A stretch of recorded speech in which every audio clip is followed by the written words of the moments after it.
Hey everyone, welcome to Encore. And recently I posted a video covering a recent hair and makeup gig for a formal wear photo shoot. And that video is currently down, and YouTube has made it private, and I can't make it public somehow because of suspicion of copyright violation. And I messaged them and I told them that I have full rights to every single element that was edited in that video or embedded in that video. And they are reconsidering it and reviewing it, and hopefully they will make it public once again for you guys to view. And before that happens, I just wanted to touch a couple of issues that resulted from that video. For one thing, I personally do not find people physically ugly. I see beauty in every single person. And many of us makeup artists do share that saying, that you find beauty in everyone, and even in your own self. And if you don't find beauty in everyone, then how do you consider yourself beautiful? And what's not beautiful or what's ugly is if you caused something or said something that is very hurtful to someone. And in that video, there were many comments that's very hurtful to somebody. You know, it doesn't have to be towards me. It could be somebody who's involved in that video, somebody who has worked on that video, or any of the backstage hidden personnel that was involved in that video. And that's not pretty at all. And everybody just need to really, look at what they would comment as, and if it's hurtful, and and everybody just really need to kind of think about what they would type in the comments. And I have grasped and embraced so many comments since I started YouTube, and I respect all that. I respect everyone's opinion. I have been ridiculed since I started YouTube, and I knew right off the bat that when I made myself publicly visible that I'm going to be prone to so many comments, rude comments, hater comments, and I personally have gotten used to that. And I knew when I decided to be a makeup artist, I'm going to be called names, and and everything is going to be on the plate, and it's really no one's business per se, just like we are all here to teach, to share our experiences, to share our tips, our tricks, and all that. And people just need to see that more than what we do in our personal lives. And one thing too, as a makeup artist, is that sometimes we are sent out to gigs wherein we come to a situation wherein we really don't have full control of everything, especially like doing runway shows and photo shoots. We are at the mercy of the clients who has commissioned us to do work.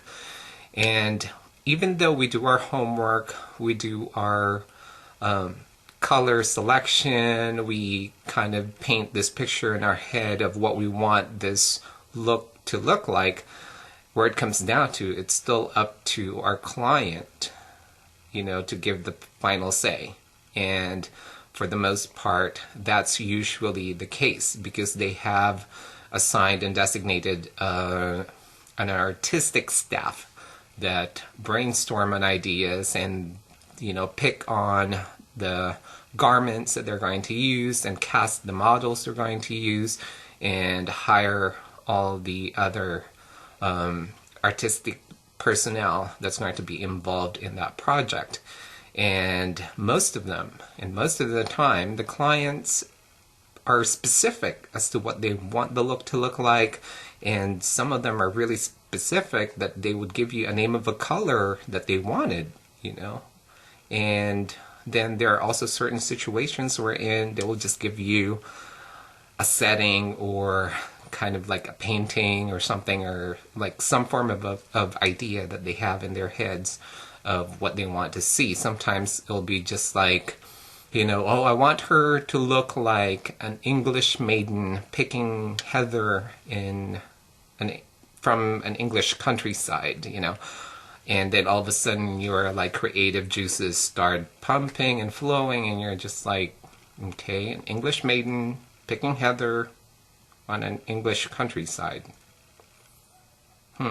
So, you know, and then all of a sudden you start doing makeup, and then it's not the same exact vision that they have, and then that's when you start getting into trouble, and you know, you'll have to do it over again until you get what they have in their vision. So also in photography, one thing too is like we also have to consider what the camera sees. So constantly we keep looking at the lens or the camera viewer and see what the camera is picking up, and therefore we have to make an adjustment on that. And that video, I don't know if you guys noticed, for those of you guys who've seen it, that one side of the model's face is lighter than the other because the way they position the flash, it's creating a shadow kind of like this. So I have to balance that part of her face and make it lighter so that it balances out when the pictures come out.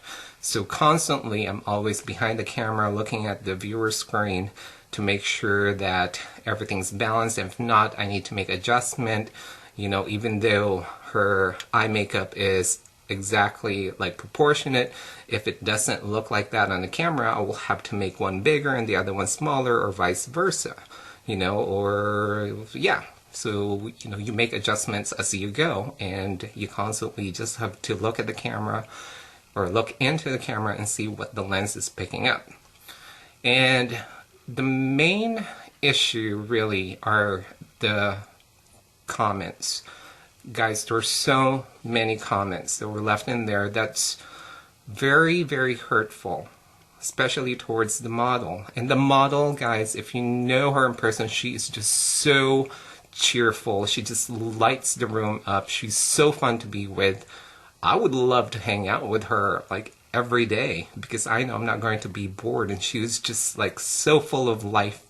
And she is an accomplished actress. She's a singer. She's a phenomenal dancer. You know, she may not be up to par to, you know, most of the models we know. And that's one thing I blame too, is that we are all brainwashed to think that all models are like tall and skinny and beautiful and flawless, because that's what we see on TV. That's what we see on magazines. You know, we have this vision embedded in our heads that models are flawless and tall and whatnot. Even like the fashion designers, they would always pick these tall models that are like size 0, size 2, and design these fashions that fits that frame. And what about those who are not size 0s or size 2s? You know, what if you're an 8 or a 10 or a 12? You know, would those outfits look good on you? And the model is not that tall. She's only barely 5 feet, I believe. She's about 5 feet, maybe 5'1". But kudos to her, because she really went for it. And you know, the casting director might have seen something about her that made her unparalleled to the other models that auditioned for a job. And this is just in general, you know, it happens everywhere when you go to a casting call. And I can speak from experience because I don't consider myself a model, but there's a couple of points in my life wherein I went for it. You know, I just went to the casting call. They were looking for a print model, and I'm like, I'm no model at all, but you know what? I'm going to stick my head up high and just walk in there and show them what I have, what I can do.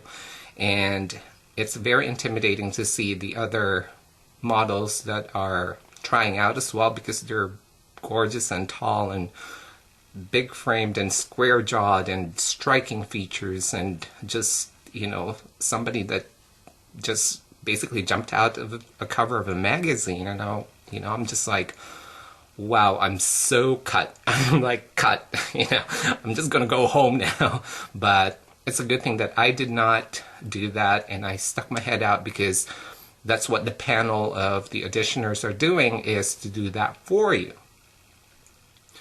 And I just presented myself. I showed them some of my pictures. I did my walk, I did my talk, and the next thing I knew, they picked me over the guys that I saw that were there. And the first thing that came to my head was like, are you guys nuts? But that just proves to me that, just show them your stuff, let them do the cutting. If they don't like you, they will tell you thank you, try again later. And if they want you, they'll offer you the job. So, just don't cut yourself out. But where it comes down to, guys, what's really ugly is that if you cause something that would make another person hurt, and if you make that person really bad inside and out, and to me that's ugly more than what a person looks like. So on that note, I'm really open to comments, and I have embraced them.